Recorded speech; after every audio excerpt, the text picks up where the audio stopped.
Assalamualaikum warahmatullahi wabarakatuh. Om Swastiastu, Namo Buddhaya, salam kebajikan, salam kesejahteraan bagi kita semua. Kali ini saya akan sedikit membicarakan tentang growth hacking. Mengenai pengertian growth hacking, fungsi growth hacking, dan juga contoh penggunaan dari growth hacking. Baik, kita masuk ke pengertian dari growth hacking. Growth hacking merupakan cara baru untuk mengakuisisi customer demi berjalannya sebuah startup. Lalu, apakah fungsi dari growth hacking? Nah, fungsi dari growth hacking yaitu dalam membangun sebuah startup, sering kita temukan keterbatasan resources. Nah, dari keterbatasan itu muncullah growth hacking, di mana kita mendisrupt teknik-teknik marketing yang lama dan menggunakan teknik-teknik marketing yang baru, yang lebih bisa dianalisis. Baik, cara-cara dari growth hacking ini apa saja sih? Nah, yang pertama, strategi yang kita pakai harus dapat dianalisis, dapat ditrace, dan juga dapat dievaluasi menggunakan data kuantitatif. Nah, cara yang kedua, kita harus memiliki tim khusus, di mana tim khusus ini terdiri dari coder dan juga marketing. Nah, kenapa harus ada coder dan juga marketing?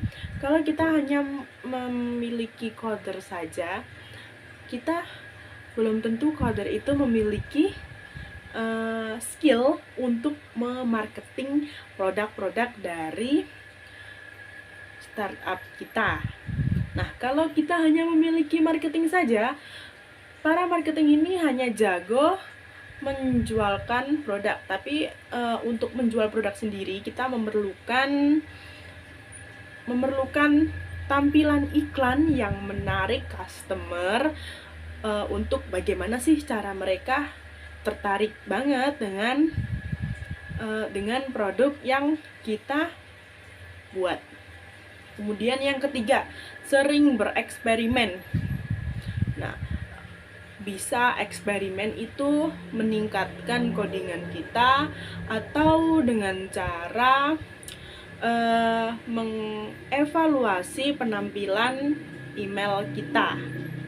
Nah, untuk eksperimen ini kita bisa sharing-sharing dengan para growth hacker yang lain.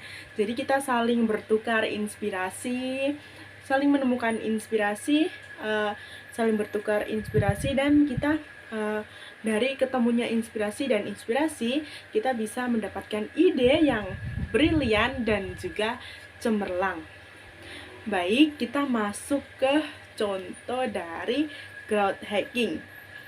Saya yakin pasti kalian pernah setidaknya sekali lah mengalami hal seperti growth hacking ini tanpa kita sadari. Di saat ini yang startup yang sangat besar, marketplace yang sudah sangat terkenal, pasti kalian sudah tahu seperti Shopee maupun Lazada. Nah, si Lazada ini entah bagaimana caranya dia bisa memasangkan iklannya di web.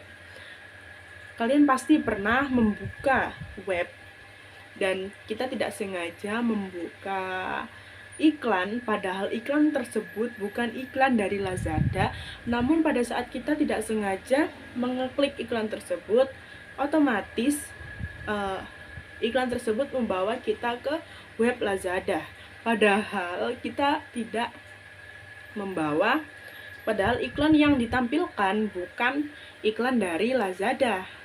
Terus untuk Shopee, nah penggemar Shopee ini kan di kalangan anak-anak muda ya. Anak-anak muda ini sering bermain seperti TikTok, Facebook, dan juga Instagram.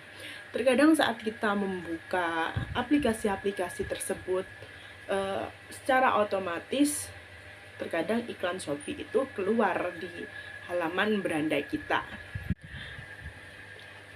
Dalam melakukan growth hacking, kalian akan menjumpai 5 tahapan funnel. Yang pertama ada acquisition, yang kedua ada activation, yang ketiga ada retention, yang keempat ada referral, dan yang kelima ada revenue. Baik, akan saya jelaskan satu persatu pengertian dari tahapan-tahapan funnel tersebut. Yang pertama yaitu acquisition. Acquisition adalah saat pertama kali bisnis dan calon pelanggan Anda melakukan kontak. Bisa melalui website atau dari produk yang Anda jual.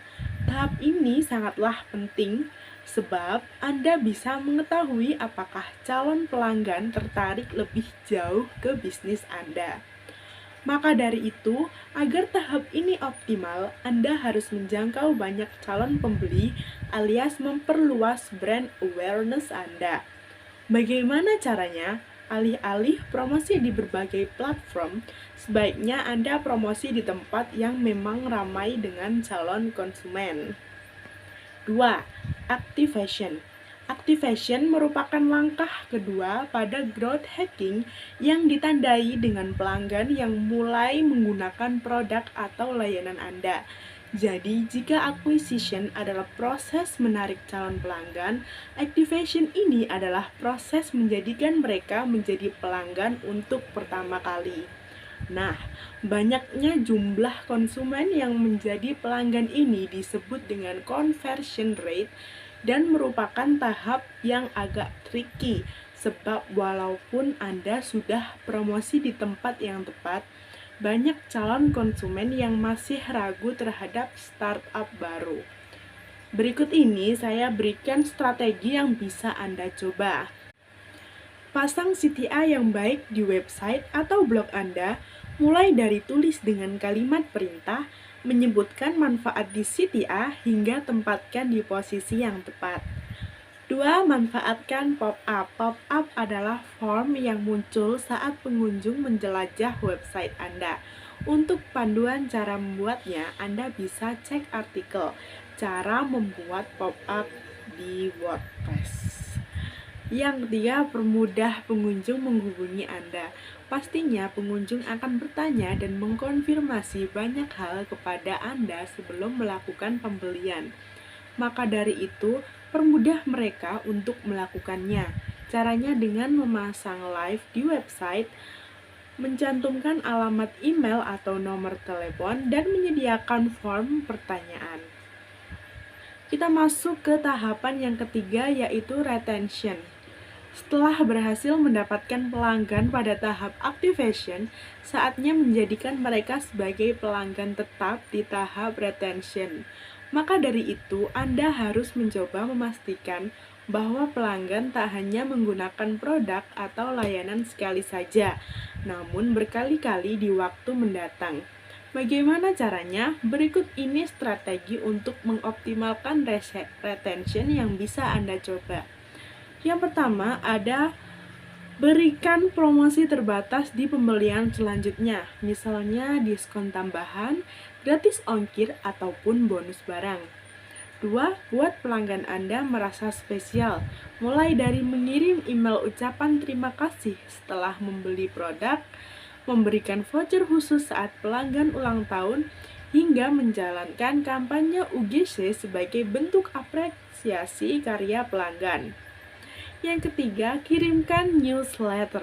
Newsletter merupakan email berisi informasi produk atau layanan yang dikirimkan ke pelanggan Anda. Jadi, mereka akan selalu update dan bisa membangun rasa ketertarikan lagi. Anda bingung cara membuat newsletter? Tenang, Anda bisa menemukan banyak contohnya di web internet. Kita masuk ke tahapan yang keempat, yaitu referral. Referral adalah tahap di mana pelanggan tetap Anda mempromosikan produk atau layanan Anda ke orang lain. Umumnya melalui strategi yang disebut sebagai word of mouth marketing atau promosi dari mulut ke mulut. Strategi ini sangatlah ampuh dan mampu membantu pertumbuhan bisnis Anda dengan cepat.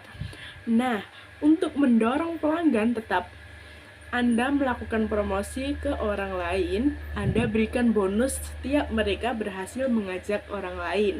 Misalnya, diskon khusus, cashback, fitur tambahan, dan semacamnya. Tahap yang kelima yaitu revenue. Nah, tahap terakhir dari growth hacking adalah revenue atau pendapatan. Jika 4 tahap sebelumnya berjalan dengan lancar, Anda akan mulai mendapatkan pendapatan dan bisa digunakan untuk mengembangkan startup Anda lebih jauh lagi. Sayangnya, banyak startup yang gagal mencapai tahap ini karena berbagai alasan. Supaya Anda tidak jatuh ke lubang yang sama, berikut beberapa tips meningkatkan revenue yang bisa dicoba. 1. Segera temukan model bisnis yang menguntungkan, sehingga Anda tak perlu bakar uang tanpa mendapatkan profit. Yang kedua, jangan hanya fokus mencari konsumen baru saja, sebab mendapatkan konsumen baru itu butuh biaya 5 hingga 25 kali lebih mahal dibandingkan fokus ke pelanggan tetap. 3. Tawarkan paket langganan tahunan. Konsumen akan membayar penuh di muka sehingga Anda mempunyai pegangan uang untuk mengembangkan startup. Nah, sekian penjelasan growth hacking dari saya. Semoga bermanfaat dan membantu. Terima kasih telah menonton. Assalamualaikum warahmatullahi wabarakatuh. Sampai jumpa di video berikutnya.